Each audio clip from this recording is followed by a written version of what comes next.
Hi, welcome to taste of India. ഇന്ന് നമുക്ക് എല്ലാവർക്കും ഇഷ്ടപ്പെടുന്ന വഴുതനങ്ങ തീയൽ എങ്ങനെ ഉണ്ടാക്കാമെന്ന് നോക്കാം. ഇതിനായി ആദ്യം തന്നെ ഒരു പാത്രത്തിൽ വെള്ളമെടുത്ത് അതിലേക്ക് വഴുതനങ്ങ നല്ല നീളത്തിൽ അരിഞ്ഞ് ഇട്ട് വെക്കണം. അല്ലെങ്കിൽ വഴുതനങ്ങയുടെ കളർ മാറി ചെറിയ ബ്രൗൺ കളർ പോലെയാവും.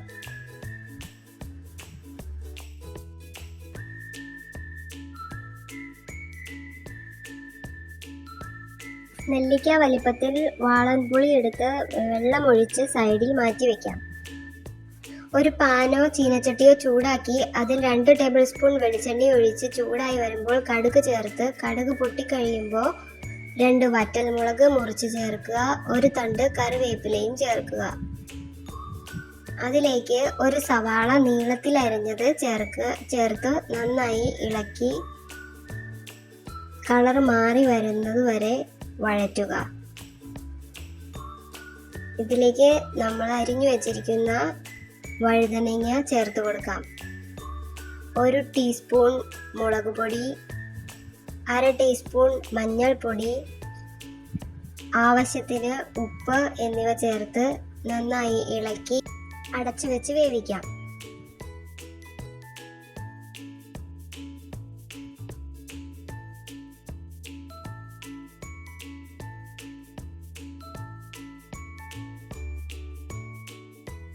വഴുതനങ്ങ വേവുന്ന സമയം കൊണ്ട് നമുക്ക് ഒരു മുറി തേങ്ങ ചിരവിയെടുത്ത് അരയ്ക്കാനുള്ള അരപ്പ് റെഡിയാക്കാം. ഇടയ്ക്ക് വഴുതനങ്ങ ഇളക്കി കൊടുക്കാൻ മറക്കരുതേ. തേങ്ങ വറുക്കാനായി ഒരു പാനിൽ വെളിച്ചെണ്ണ ചേർത്ത് ചിരവി വച്ചിരിക്കുന്ന തേങ്ങ ചേർക്കുക. അതിലേക്ക് 1 ടേബിൾ സ്പൂൺ മല്ലി ചേർക്കാം. 2 വറ്റൽമുളകും മുറിച്ച് ചേർത്ത് കൊടുക്കാം. എന്നിട്ട് നന്നായി ഇളക്കിക്കൊണ്ടിരിക്കുക.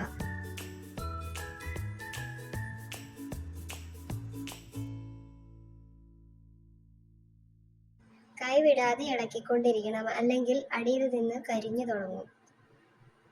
ബ്രൗൺ കളറായി തുടങ്ങുമ്പോൾ തീയുടെ ഫ്ലെയിം നന്നായി കുറച്ചു വയ്ക്കണം.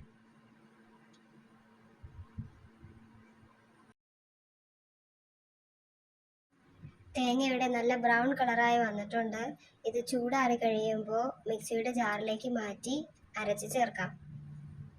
വെള്ളം ചേർക്കാതെ അരച്ചാൽ കുറച്ചുകൂടി കളർ കിട്ടും. വഴുതനങ്ങ ഇവിടെ പകുതി വേവായി റെഡി ആയിട്ട് ഇരിപ്പുണ്ട്. അതിലേക്ക് നമുക്ക് ഈ അരപ്പ് ചേർത്ത് കൊടുത്ത് നന്നായി ഇളക്കാം. ഇനി കൈകൊണ്ട് പുളി നല്ലോണം ഞരടി പിഴിഞ്ഞ് അതിലേക്ക് ചേർത്ത് കൊടുക്കാം. തിളയ്ക്കുന്നത് വരെ ഇളക്കി കൊടുക്കാം. നന്നായി തിളച്ച് എണ്ണ തെളിഞ്ഞു തുടങ്ങിയിട്ടുണ്ട്. ഇനി തീ ഓഫ് ചെയ്തിട്ട് നമുക്ക് വേറൊരു പാനിൽ വെളിച്ചെണ്ണ ചേർത്ത് കടുക് വറുത്ത് ചേർക്കാം. കടുക് പൊട്ടി തുടങ്ങുമ്പോൾ വറ്റൽമുളക്, കറിവേപ്പില എന്നിവ ചേർത്ത് വഴറ്റി നമ്മളുടെ കറിയിലേക്ക് ചേർത്ത് കൊടുക്കാം. സ്വാദിഷ്ടമായ വഴുതനങ്ങ തീയൽ റെഡിയായി. വീഡിയോ ഇഷ്ടമായാൽ എല്ലാവരും ലൈക്കും സബ്സ്ക്രൈബും ചെയ്യണേ. Thank you for watching.